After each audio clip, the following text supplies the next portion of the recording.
Do you think that the potential for elevating consciousness through an expansion of our technology, does that in any way to you have a connection with plant medicine? Yeah, so contextual for that, I'm an incredibly big advocate for psilocybin.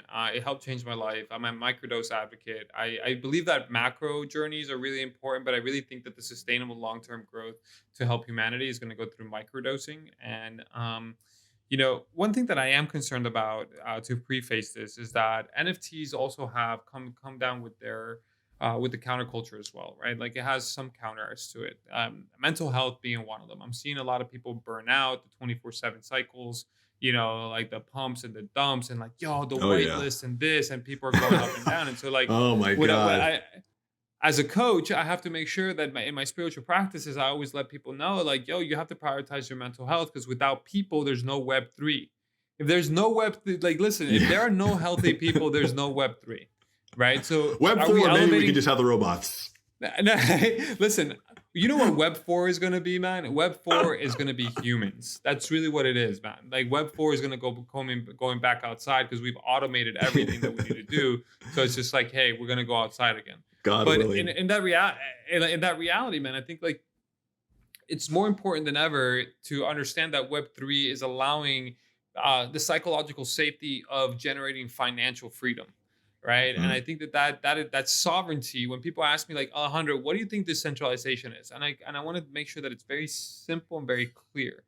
Decentralization is sovereignty, right? Yeah. It's that simple, right? Sovereignty of your finances, sovereignty of individuals, sovereignty of moving, sovereignty of goods, sovereignty of anything from anybody. So it's really empowering the individual to move freely across imaginable lines, right? And so when we think about like the elevation of consciousness, it's really about like allowing us to really express ourselves organically, naturally, and authentically. Number two is allowing you to that expression to actually be rewarded in terms of a financial outtake for you, so you can actually live in the real world. Because look, I don't care how spiritual you are, you still got to pay bills. You know what I Yeah. mean? And like Yeah. there is a level of Yeah. pragmatism. Like this is one thing, there is an overarching, like, way too spiritual, right? Like there you still You, got to produce, if you you're in still got to work. survival mode, you can't take care of yourself. That's right. Existing in a modern society, you have to take care of those basic things.